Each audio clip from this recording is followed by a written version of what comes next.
नमो भगवते वासुदेवाय। जय श्री हरि। ओम नमः शिवाय। आप सभी का हमारे YouTube चैनल पर हार्दिक स्वागत है। आज मैं आपको सुना रही हूँ अमावस्या की व्रत कथा। तो आप सभी इन कथा को पवित्र मन से और श्रद्धा भाव से पूरा सुनना। अमावस्या के दिन पितरों का तर्पण करके दान पुण्य करने का विशेष महत्व होता है। इस दिन पीपल के पेड़ की पूजा और 108 परिक्रमा करनी चाहिए। अमावस्या के दिन अलग अलग व्रत कथाएं सुनी जाती हैं। इस व्रत को सुहागिन महिलाएं अपने पति व पुत्रों की दीर्घायु के लिए और अखंड सौभाग्य के लिए करती हैं। उन्हें ये व्रत कथा अवश्य सुननी चाहिए, क्योंकि व्रत कथा के बिना हमें हमारे व्रत का पूरा फल नहीं मिलता। आइए व्रत कथा को शुरू करते हैं। एक समय की बात है, एक गांव में एक साहूकार रहता था। उसके 7 बेटे, 7 बहू और एक बेटी थी। बेटी की शादी नहीं हुई थी। साहूकार के घर एक जोगी रोजाना भिक्षा मांगने के लिए आता था। जब साहूकार के घर से कोई अन्य सदस्य उसको भिक्षा देने के लिए जाता था, तो वह आशीर्वाद देते हुए भिक्षा लेकर लौट जाता। लेकिन जब साहूकार की बेटी भिक्षा देने के लिए जाती, तो वह जोगी भिक्षा तो ले लेता, परंतु वह कहता कि बेटी तू सुहागन तो है, पर तेरे भाग्य में सुहाग नहीं लिखा, तेरे भाग्य में तो दुहाग लिखा है। तो ये बात सुनकर साहूकार की बेटी को बहुत ही दुख होता। वह सारा दिन सोचती रहती। धीरे धीरे वह शरीर से बिल्कुल कमजोर हो गई। तो एक दिन उसकी माँ ने पूछा कि बेटी, तुम इन दिनों में इतनी कमजोर क्यों दिखाई पड़ती हो? तुझे खाने पीने को अच्छा देती हूँ, तुम्हें कोई परेशानी है तो मुझे बताओ। तो इतना कहते ही साहूकार की बेटी तो रोने लगी और उसने अपनी माँ को बताया कि माँ, एक जोगी भिक्षा मांगने के लिए आता है। आप सभी उसे भिक्षा देते हैं तो वह भिक्षा लेकर चुपचाप चला जाता है, लेकिन जब मैं उसे भिक्षा देती हूँ तो वह कहता है कि बेटी तू सुहागन तो होगी, लेकिन तेरे नसीब में दुहाग लिखा है। तो उसकी माँ को ये बात सुनकर बहुत ही दुख हुआ। उसकी माँ ने कहा कि बेटा, कल जब वह जोगी आएगा तो तुम उसे भिक्षा डालने के लिए जाना। मैं छुपकर बैठ जाऊंगी, देखती हूँ कि वह क्या कहता है। तो उसकी बेटी ने कहा ठीक है। अगले दिन जब जोगी भिक्षा लेने के लिए आया, तो साहूकार की पत्नी दरवाजे की ओट में खड़ी हो गई। जब साहूकार की बेटी उसे भिक्षा देने लगी, तो जोगी ने वही बात फिर से बोला कि बेटी तू सुहागन तो होगी, लेकिन तेरे भाग्य में सुहागन का सुख नहीं लिखा। तो इतना कहते ही उस लड़की की माँ बाहर निकल आई और उस जोगी से बोली कि जोगी बाबा, हम एक तो तुम्हें भिक्षा देते हैं और ऊपर से तुम मेरी बेटी के लिए इस तरह से अपशब्द बोलते हो। तो जोगी बोला कि मैं गाली नहीं देता हूँ, मैं तो जो सच है वही बोलता हूँ। जो इसके भाग्य में लिखा है वही मैंने बताया है। तो साहूकार की पत्नी बोली कि हे जोगी बाबा, अगर तुम्हें ये पता है कि इसके भाग्य में दुहाग लिखा है, तो तुम्हें ये भी पता होगा कि ये दुख दूर कैसे होगा। इसीलिए तुम्हें इसका उपाय भी बताना पड़ेगा। चाहे कितने भी कठिन उपाय हो, मैं अवश्य करूंगी। तुम मेरी बेटी के भाग्य से ये दुख दूर करने का उपाय मुझे बताओ। तो साहूकार की पत्नी की बात सुनकर जोगी बोला कि 7 समुंदर पार एक सोना धोबिन रहती है, जो सोमवती अमावस्या का व्रत करती है। अगर वह अपने व्रत का फल इसको दे दे तो इसके दुखों का निवारण हो सकता है। अगर आपने ऐसा कुछ नहीं किया तो इसकी शादी तो होगी, लेकिन शादी होते ही इसके पति को सांप डस लेगा और उससे उसकी मौत हो जाएगी। तो जोगी बाबा की बात सुनकर साहूकार की पत्नी रोने लगी। तो जोगी बाबा तो इतना कहकर चला गया और साहूकार की पत्नी ने साहूकार को सारी बात बताई। और उसी दिन सोमा धोबिन की तलाश में चली गई। चलते चलते वह एक घने जंगल में पहुंच गई। बहुत तेज धूप पड़ रही थी।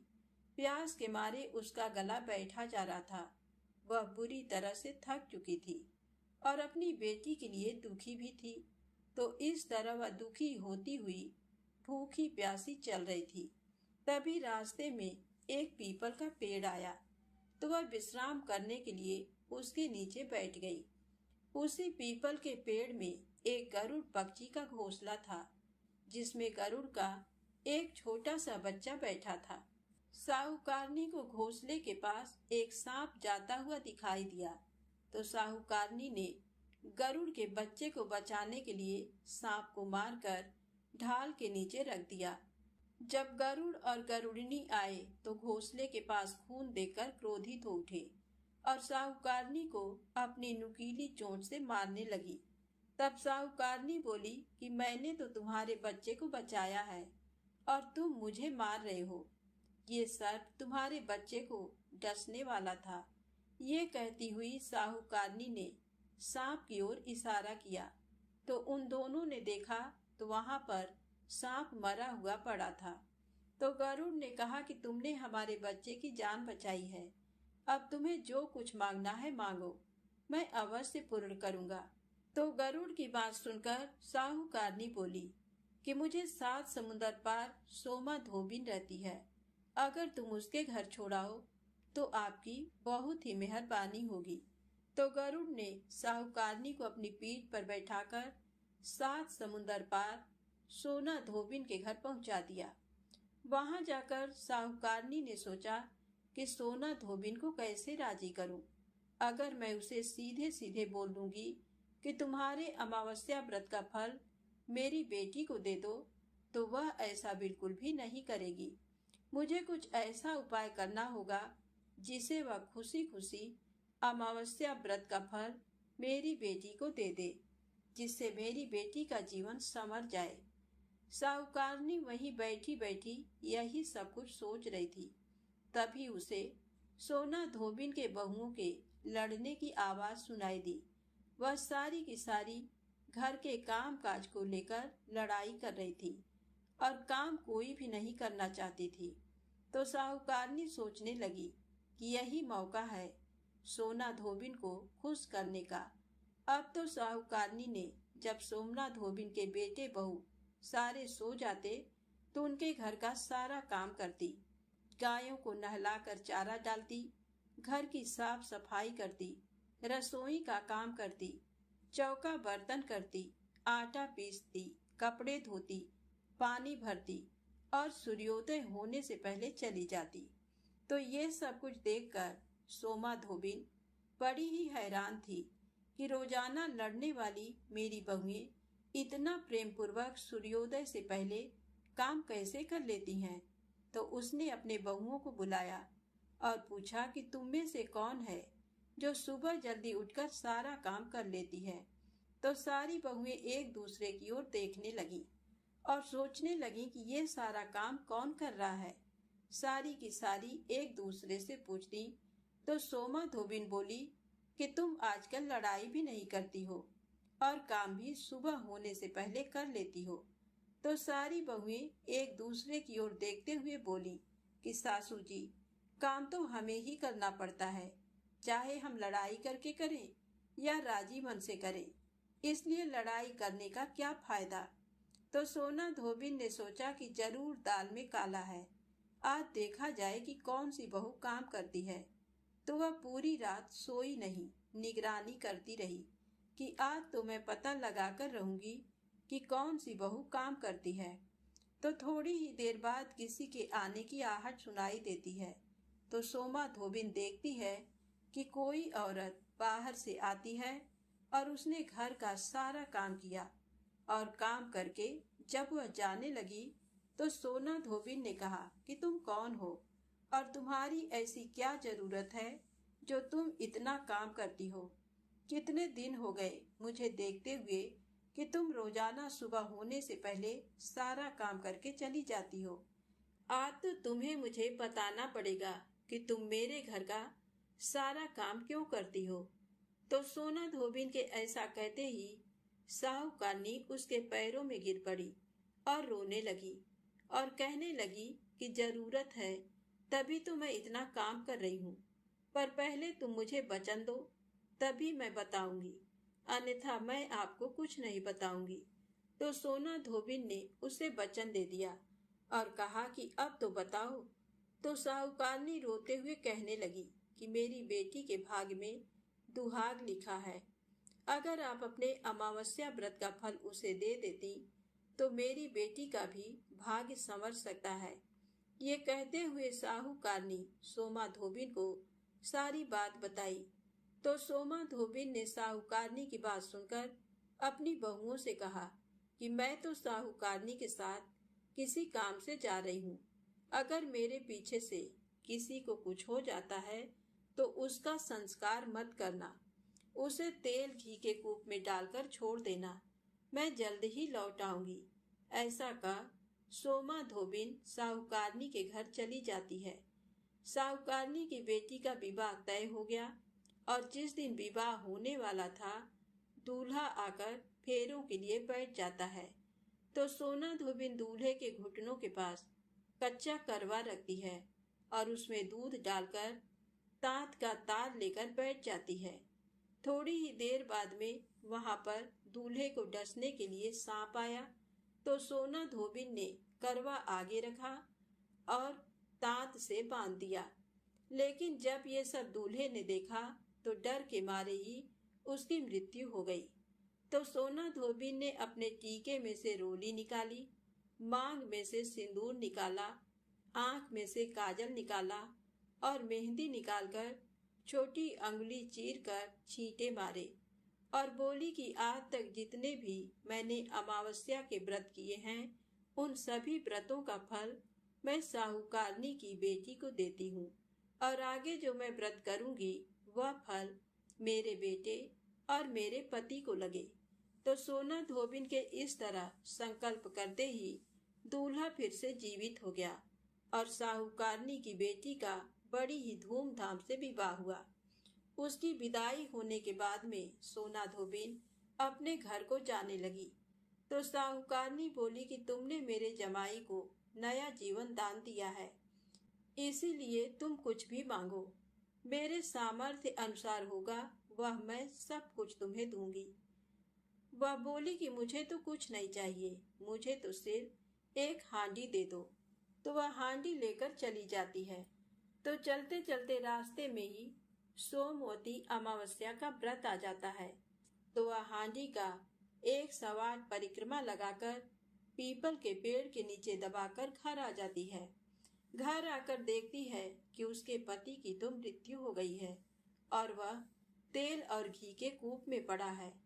तब वह अपने टीके में से रोली निकालती है, मांग में से सिंदूर निकालकर, आंखों में से काजल निकालकर और मेहंदी के साथ चिट अंगुली से छींटे देती है और कहती है कि रास्ते में जो मैंने सोमवती अमावस्या का व्रत किया है उसका फल मेरे पति को लगे। तो उसके इस तरह कहते ही उसका पति उठकर बैठ जाता है। उसी समय उनके घर ज्योतिष आया हुआ था।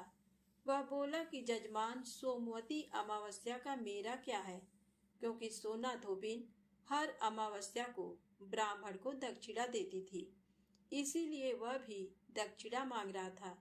तो सोना धोबिन कहती है कि अब की बार मेरे अमावस्या का व्रत तो रास्ते में ही आया था, तो मैंने ऐसा कुछ भी नहीं किया, जो कुछ किया था वह सब पीपल के पेड़ के नीचे ही गाड़ दिया।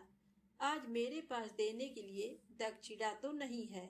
तो वह ज्योतिष ब्राह्मण सीधा पीपल के पेड़ के पास जाता है और सोचता है कि देखता हूँ कि इस बार सोना धोबिन यहाँ पर क्या गाड़ कर गई है।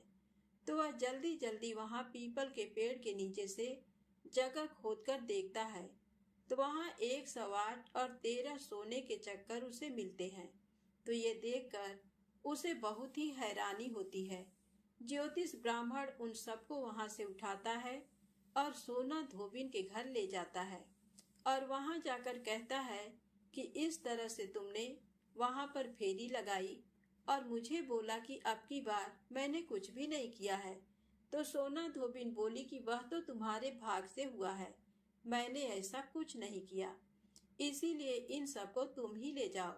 तो सोना धोबिन की बात सुनकर ब्राह्मण कहता है कि मेरा तो इसमें चौथा हिस्सा है, बाकी तो सब तुम्हारा है। आपका मन हो आप उसे दे देना, पर मैं तो चौथा हिस्सा ही लेकर जाऊंगा। तो इस तरह अमावस्या के व्रत का चमत्कार देखकर सारी नगरी में ढिंढोरा पिटवाया कि हर व्यक्ति अमावस्या का व्रत करे। हे अमावस्या माता, जैसा साहूकार की बेटी को सुहाग दिया वैसा सबको देना। सुहागिन स्त्रियों के सुहाग की हमेशा रक्षा करना, अखंड सौभाग्य का आशीर्वाद देना, सुख समृद्धि बनाए रखना। जो भी इस कथा को श्रद्धा भाव से सुने और हुंकारा भरे, उसके जीवन से सारी मुसीबतों को दूर करना। प्रेम से बोलो अमावस्या माता की जय हो, श्री हरि विष्णु भगवान की जय हो। अब आइए सुने 3 पनौती अमावस्या की पौराणिक व्रत कथा। एक गांव में एक बूढ़ी अम्मा रहती थी। उसके साथ उसकी बहू रहती थी। उस बुढ़िया का बेटा विदेश में कमाई करने के लिए गया हुआ था। सास और बहू बहुत ही अच्छी थी। उस बुढ़िया माई की बहू बहुत ही धार्मिक विचारों वाली, उसकी पूजा पाठ और धर्म कर्म में बहुत ही रुचि थी। एक दिन वह अपने सास से आकर बोली कि माँ जी, मैं आज व्रत रखना चाहती हूँ। तो उसकी सासू ने कहा कि बेटा, आज ऐसी क्या बात है, तुम कौन सा व्रत रखना चाहती हो? तब बहू ने कहा कि सासू माँ, मैं 3 पनौती अमावस्या का व्रत शुरू करना चाहती हूँ। तो उसकी सास बोली कि बहू, ये व्रत क्या होता है और इस व्रत को करने से क्या फल मिलता है, मुझे भी बताओ। तब बहू ने कहा कि सासू माँ, 3 पनौती अमावस्या का व्रत करने से बहुत पुण्य फल मिलता है। घर में अन्न धन बना रहता है, सुख शांति रहती है, अटल सुहाग मिलता है और पुत्र की प्राप्ति होती है। इस व्रत में प्रत्येक वर्ष अलग अलग खाना खाया जाता है। भगवान विष्णु के मंदिर में चढ़ावा चढ़ाया जाता है या फिर किसी ब्राह्मण को दान दिया जाता है। इस व्रत में पहले साल शक्कर, घी और चावल से बना हुआ खाना खाया जाता है। जब पहले साल की 12 अमावस्या का व्रत पूरा हो जाए तो 1.25 किलो चावल, 1 कटोरी घी तथा 1 कटोरी शक्कर किसी ब्राह्मण को दान दिया जाता है। दूसरे साल जौ, घी और शक्कर से बना हुआ खाना खाया जाता है। जब दूसरे साल की 12 अमावस्या पूरी हो जाए तो 1.25 किलो जौ, 1 कटोरी घी और 1 कटोरी शक्कर किसी मंदिर में या फिर किसी ब्राह्मण को दान देना होता है। और तीसरे साल गुड़, तिल और घी से बने हुए व्यंजन खाने चाहिए और इसी तरह तीसरे साल का दान किया जाता है। इसे 3 पनौती अमावस्या कहा जाता है। लेकिन इसका ये नियम है कि अगर हम एक बार संकल्प ले लेते हैं तो इसे पूरा करना जरूरी होता है। इन व्रतों को बीच में नहीं छोड़ा जाता। तो व्रत का सारा विधान जानकर उसकी सासू ने कहा कि बेटा, मेरी तो उम्र हो गई है, लेकिन तुम इस व्रत को श्रद्धा पूर्वक करो। तो अपने सास की आज्ञा पाकर बहू बड़ी खुशी से अमावस्या का व्रत शुरू कर देती है। उसके तीसरे साल के व्रत पूरे होने वाले होते हैं तो बहू का एक दिन अमावस्या का व्रत था और सास बहू दोनों मंदिर पर गई थी। उस दिन मंदिर पर भोज का आयोजन किया गया था। तो बहू ने किसी के कहने पर वहां पर रोटी खा ली और अपना व्रत भंग कर लिया। इससे अमावस्या माता नाराज हो गई, जिससे सास बहू में रोजाना आए दिन झगड़े होने लगे। जो सास बहू इतने प्यार से रहती थी, उनके बीच में रोजाना जोर जोर से लड़ाइयां होने लगी। ये सब देखकर गांव वाले भी हैरान हो गए कि ये सब क्या हो गया। एक दिन सास बहू की लड़ाई बढ़ते बढ़ते इतनी बढ़ गई कि मरने मारने की नौबत आ गई। तभी अड़ोस पड़ोस के लोग वहां पर इकट्ठे हो गए और बुढ़िया माई से पूछने लगे कि क्या बात हो गई। तुम दोनों के बीच रोजाना इस तरह से झगड़ा क्यों होता है? तो वह बुढ़िया माई बोली कि ये जब से मेरे घर में बहू बनकर आई है, तब से हमारे घर की तो लक्ष्मी ही चली गई हैं। ये हमारे लिए बिल्कुल भी शुभ नहीं है। लेकिन ये इस बात को मानने के लिए तैयार नहीं है। तो सास की बात सुनकर बहू बोली कि माँ जी, मेरे आने से आपके घर की लक्ष्मी चली गई हैं, तो आप ही बताओ कि आपकी लक्ष्मी कहाँ गई हैं और मुझे कहाँ मिलेंगी। मैं तुम्हारी लक्ष्मी को जरूर लेकर आऊंगी। तो सास ने कहा कि लक्ष्मी जी, तुमको समुन्दर के बीच में भगवान विष्णु के पैर दबाते हुए मिलेंगी। तो बहू बोली कि जब तक मैं आपकी लक्ष्मी को लेकर नहीं आऊंगी, तब तक इस घर में पैर भी नहीं रखूंगी। इतना कहकर बहू लक्ष्मी की खोज में घर छोड़कर निकल जाती है और जाने अनजाने रास्तों पर चलती ही जाती है। तो रास्ते में उसे एक गाय मिलती है। वह बहू से पूछती है कि आप कहाँ जा रही हो? तो बहू कहती है कि हे गौ माता, मेरी सासू माँ मुझे कहती हैं कि मेरे आने से उनके घर में अन्न धन की कमी हो गई है और उनके घर की लक्ष्मी चली गई हैं, तो मैं लक्ष्मी को लेने जा रही हूँ। तो गौ माता कहती है कि बेटी, अगर तुम जा रही हो, अगर तुम्हें लक्ष्मी माता और भगवान मिले तो मेरे बारे में भी पूछ लेना। तो बहू बोलती है कि ठीक है गौ माता, बताओ मैं आपके बारे में क्या पूछूं। तो गौ माता कहती हैं कि मेरा जब भी बछड़ा होता है तो वह मर जाता है, जिंदा नहीं रहता। तुम भगवान से पूछना कि मेरे साथ ऐसा क्यों हो रहा है। मैंने ऐसे कौन से कर्म किए हैं जिसकी सजा मुझे इस तरह से मिल रही है। तो गौ माता का सारा दुख जानकर बहू कहती है कि गौ माता, मैं आपके बारे में जरूर पूछूंगी। इतना कहकर बहू आगे बढ़ जाती है। चलते चलते फिर उसे आगे एक घोड़ी मिलती है, जिसके गले में एक घंटी बंधी हुई होती है, जिसके कारण वह बहुत ही दुखी रहती है। तो घोड़ी भी इसी तरह सवाल करती है कि बेटी, तुम कहाँ जा रही हो और किस लिए जा रही हो। तो बहू कहती है कि मैं भगवान को ढूंढने के लिए जा रही हूँ। तो वह घोड़ी कहती है कि बेटी, तू मेरे भी दुख का निवारण जरूर पूछना। तब बहू कहती है कि जरूर पूछूंगी। ये कहकर बहू आगे बढ़ती है। आगे जाते जाते बहू को एक अंधा और बहरा बुजुर्ग मिलते हैं, जो रास्ते के बीचों बीच बैठे होते हैं। तो बहू सोचती है कि बेचारा रास्ते के बीच में बैठा है, इसे चोट न लग जाए। तो वह पास जाकर कहती है कि बाबा उठो, सड़क के किनारे पर बैठ जाओ, लो मैं तुम्हारी मदद करती हूँ। तो ऐसा कहकर वह उस बुजुर्ग व्यक्ति का हाथ थामकर उसे सड़क के किनारे एक पेड़ के नीचे बैठा देती है। तो वह बूढ़ा आदमी उसको धन्यवाद देता हुआ कहता है कि बेटी, तुम कौन हो और कहाँ से आई हो। तो वह कहती है कि बाबा, मैं भगवान विष्णु और माता लक्ष्मी को ढूंढने के लिए जा रही हूँ।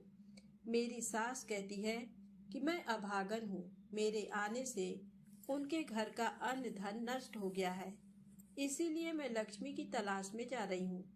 तो वह बूढ़ा बाबा कहता है कि बेटी, एक काम करना, अगर तुम्हें भगवान मिले तो मेरे बारे में भी पूछना कि मैंने ऐसे कौन से कर्म किए थे जिसके कारण मैं अंधा हो गया हूँ। तो वह कहती है कि ठीक है बाबा, मैं आपका सवाल भी पूछ लूंगी। जैसे ही वह बूढ़े बाबा से बातचीत करके आगे बढ़ती है, तो रास्ते में उसे एक बूढ़ी औरत मिलती है, जो हाथ और पैर से अपाहज होती है। वह भी बहू से अपनी समस्या भगवान से पूछने के लिए कहती है। तो बहू उसकी समस्या को भी पूछने के लिए तैयार हो जाती है और आगे चली जाती है। चलते चलते भूख प्यास से बेहाल वह बिल्कुल थक जाती है और एक आम के पेड़ के नीचे बैठ जाती है। तब आम का पेड़ उसे इतना थका हुआ, हैरान परेशान देखकर पूछता है कि बेटी, तुम कहाँ से आई हो और कहाँ जा रही हो। तब वह बहू बताती है कि मैं लक्ष्मी को लेने जा रही हूँ। तब वह पेड़ कहता है कि मेरी समस्या भी लक्ष्मी माता से पूछ लेना कि मेरे पेड़ पर आम खट्टे क्यों लगते हैं। तो बहू ने कहा ठीक है। आगे चलते चलते बहू को एक तलाई मिलती है। तो वह भी बहू से कहती है कि बेटा, तुम भगवान से पूछना कि मेरी तलाई का पानी इतना मैला क्यों है। मेरी तलाई का पानी कोई भी मनुष्य नहीं पीता। तो बहू कहती है कि जरूर पूछूंगी। इतना कहकर वह आगे बढ़ जाती है। इस तरह बहुत दिनों तक जंगल में चलते चलते वह बहुत थक जाती है। उसे भूख भी लगी होती है, लेकिन खाने के लिए उसे कुछ भी नहीं मिलता। तो वह भूख और प्यास के कारण बेहोश हो जाती है। उसी समय भगवान विष्णु और माता लक्ष्मी वहां पर विचरण करते हुए आते हैं। तब माता लक्ष्मी जी विष्णु जी से कहती हैं कि हे नाथ, ये आपकी बहुत ही बड़ी भक्तन है, आप इसके दुखों का निवारण करो। तब विष्णु भगवान कहते हैं कि इस संसार में बहुत सारे जीव ऐसे हैं जो बहुत ही दुखी हैं। सारे लोग अपने अपने कर्मों का फल भोग रहे हैं, तो मैं किस किस के दुख का निवारण करूं। तो लक्ष्मी माता विनती करने लगती हैं कि ये बहुत ही भूखी प्यासी है और आपकी सच्ची भक्त भी है।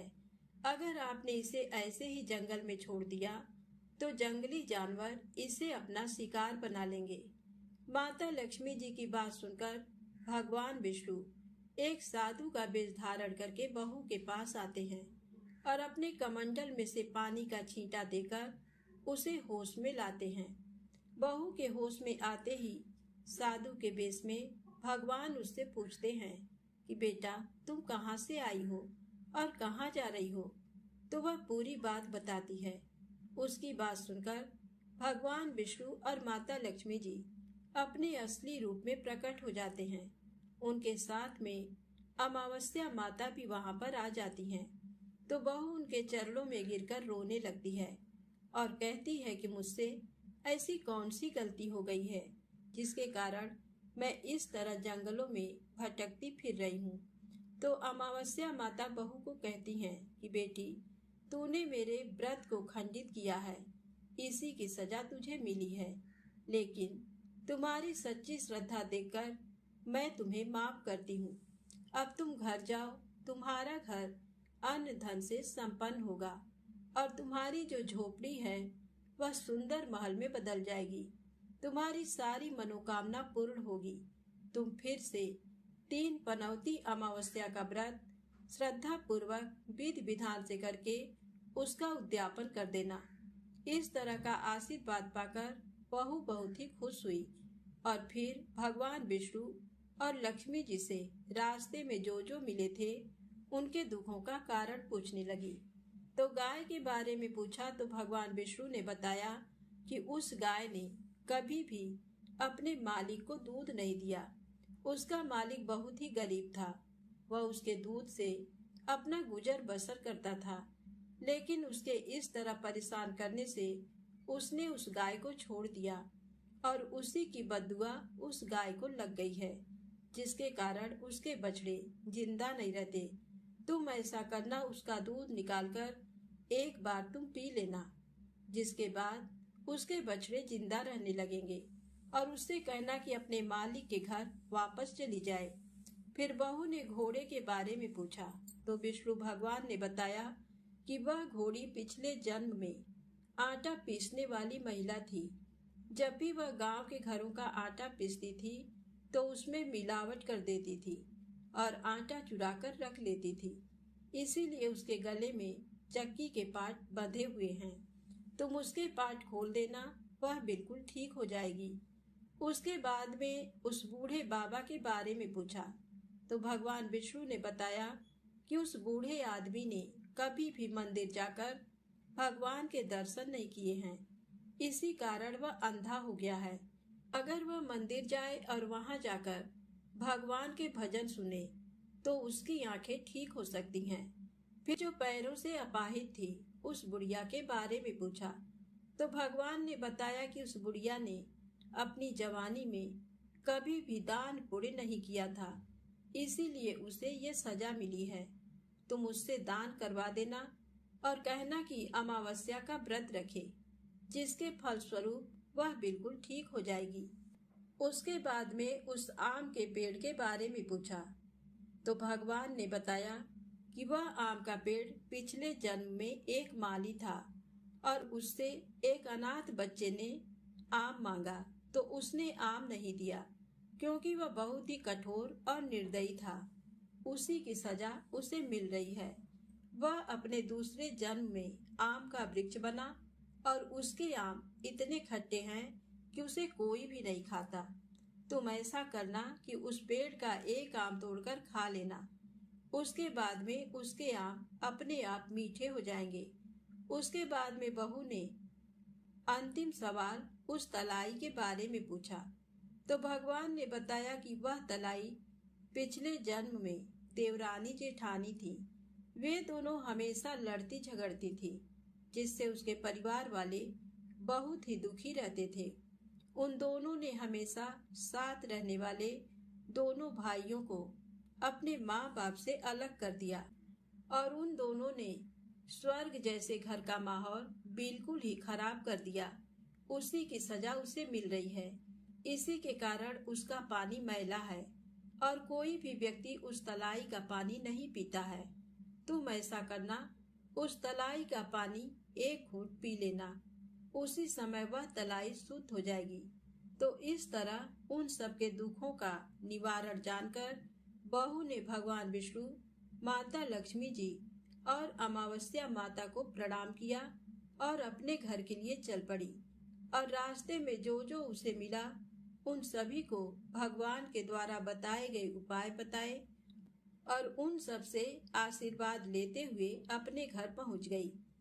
जैसे ही वह अपने घर पहुंची तो वहां पर जाकर देखती है कि झोपड़ी की जगह बहुत ही सुंदर महल खड़ा था।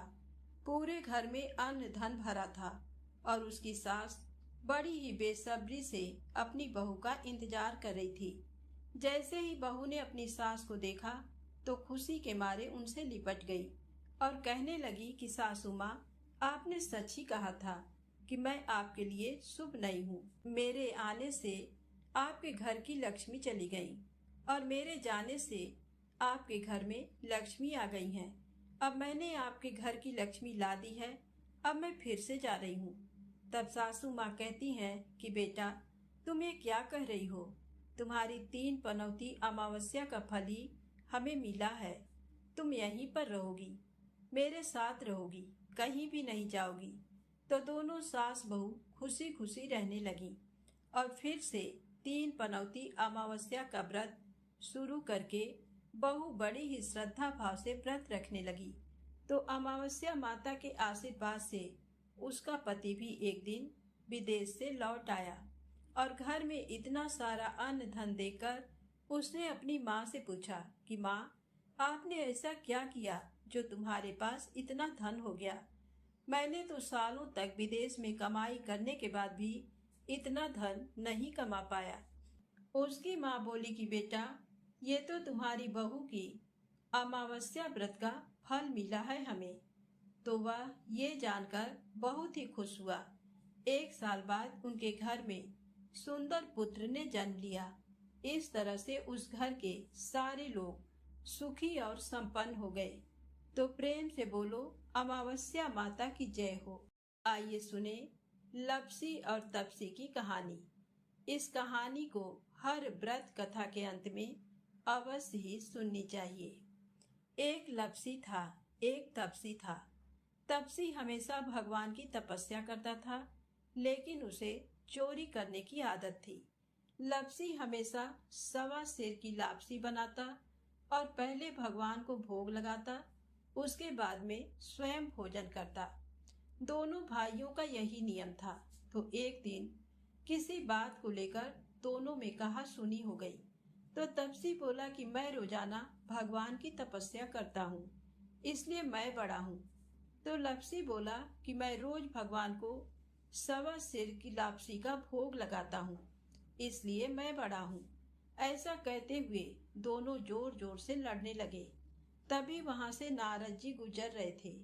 दोनों को लड़ता हुआ देखकर वहां आए और उनसे पूछा कि तुम दोनों लड़ क्यों रहे हो? तो दोनों ने अपने आप को बड़ा बताया और साथ में बड़ा होने का कारण भी बताया। तो नारद जी बोले कि मैं तुम्हारा फैसला कर दूंगा, कल आऊंगा, बता दूंगा कि कौन बड़ा है। दूसरे दिन लपसी और तपसी नहाकर अपनी रोज की भक्ति करने आए तो नारद जी ने छुपकर 1.25 करोड़ की एक एक अंगूठी उन दोनों के आगे रख दी। जैसे ही भक्ति करते हुए तपसी की नजर उस अंगूठी पर पड़ी तो उसने चुपचाप से उठाई और अपनी पैर के नीचे दबा ली। लपसी की नजर अंगूठी पर पड़ी, लेकिन उसने ध्यान नहीं दिया। उसने पहले भगवान को भोग लगाया और फिर स्वयं भोजन करने के लिए बैठ गया। थोड़ी देर बाद नारद जी सामने आए तो दोनों ने पूछा कि अब बताओ हम में से कौन बड़ा है। तो नारद जी ने तपसी से खड़ा होने के लिए कहा तो वह खड़ा हुआ तो उसके पैर के नीचे दबी हुई अंगूठी दिखाई दी। तो नारद जी ने तपसी से कहा, तपस्या तो तुम करते हो, इतनी तपस्या करने के बाद भी तुम्हारी चोरी करने की आदत नहीं गई। ये अंगूठी मैंने ही तुम दोनों के आगे रखी थी। मैं ये देखना चाहता था कि तुम दोनों में से किसके मन में लालच है।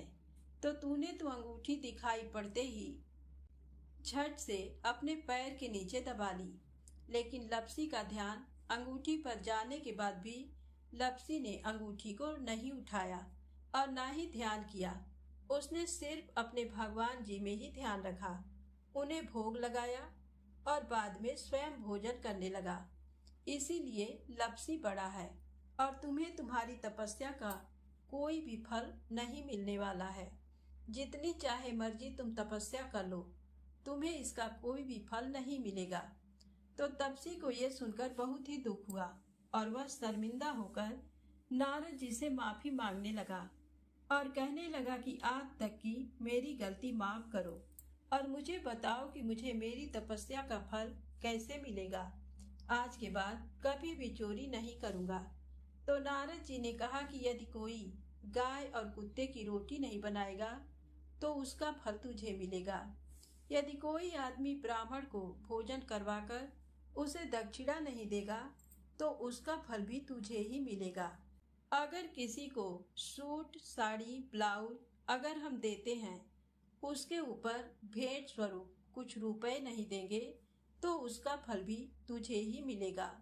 अगर कोई व्यक्ति दिए से दिया जलाए तो उसका फल भी तुझे ही मिलेगा।